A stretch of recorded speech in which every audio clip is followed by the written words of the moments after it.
Tu n'as pas tout un temps pour accomplir ce que tu es venu accomplir. Pourquoi? Parce que le nombre de tes jours, les bornes de ton existence, le nombre de jours que tu as sur terre a déjà été fixé avant ta naissance. Tu n'as pas tout un temps. Tu as un but, mais tu n'as pas tout le temps pour l'accomplir. Job chapitre 14, verset 5. Puisque tu as fixé le nombre de ces jours et que toi, tu connais le nombre de ces années, puisque tu as fixé les termes de sa vie qu'il ne franchira pas. Dieu a fixé un temps pour chacun d'entre nous. Psaume 139, verset 16. Je n'étais encore qu'une masse informe, mais tes yeux me voyaient. Et sur ton livre étaient inscrits tous les jours qui m'étaient destinés avant qu'un seul d'entre eux n'existe. Dès que tu es sorti du ventre de ta mère, il y a un tic-tac, tic-tac, tic-tac qui a été établi par Dieu. Un chronomètre que Dieu seul connaît. Ton temps a été fixé. Quels que soient les progrès scientifiques, Dieu a déjà franchi pour chacun d'entre nous une limite que tu ne franchiras pas, que je ne franchirai pas. Alors, il y a plusieurs cas de figure. Il y en a qui meurent, qui quittent la terre au temps de la limite que Dieu avait fixée. Mais beaucoup de gens quittent avant ça, parce que Dieu il a fixé la limite. Mais il y a aussi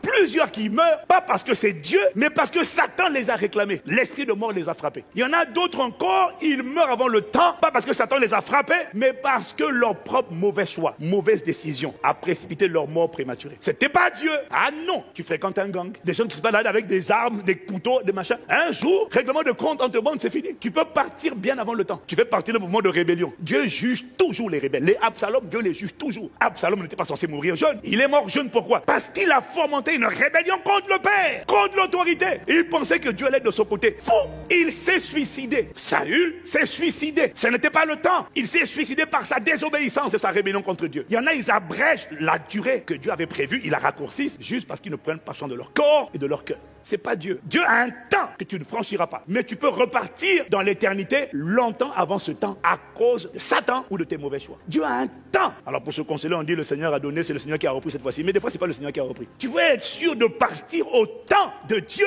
Marche avec Dieu. Obéis à Dieu. Il n'y a personne qui peut mettre sa main sur toi. Marche avec Dieu. Obéis à sa parole. Mais entends aussi le son de sa voix. Tu as besoin de lui pour réussir ta destinée. Parce que tu vois, il dit chercher premièrement le royaume et la justice de Dieu. Tu as besoin de pratiquer sa parole, mais tu as aussi besoin de sa communion. Tu as besoin du GPS. Parce que quand il dit tourner à gauche, que toi tu vas aller à droite, tu peux te prendre des gamelles, tu peux te prendre des accidents. Juste parce que tu es allé là où tu n'as pas dit d'aller. Voilà pourquoi tous les jours tu dois prier pour lui demander de te conduire. Et s'il n'y est pas là-bas, qu'il ne te laisse pas aller. Un frère qui est mort il n'y a pas longtemps, juste par mauvais choix. C'était pas Dieu. Il était malade, il suivait un traitement. Et puis, à la fin du mois, sa paye n'a pas été donnée à temps pour qu'il puisse acheter les médicaments. Sa femme a été payée à temps, mais il n'a pas demandé à sa femme, il n'a pas pensé, je ne sais pas ce qui s'est passé, mais il n'a pas pris l'argent de sa femme pour payer le traitement. Il a attendu 4 jours. En 4 jours, son état s'est dégradé, il est parti à l'hôpital. Avant de le soigner, on lui a demandé plus de 5 000 $. Bref, il n'avait pas les 5 000 $, le temps de chercher les gens qui peuvent donner 5 000 $. Il ne les a pas eu. Le temps de quitter l'hôpital, d'aller dans un autre hôpital où il allait pouvoir être traité moins cher. Il est mort en cours de route. C'est pas Dieu ça. La nature des choix, les décisions que tu fais peuvent abréger ta vie, bêtement.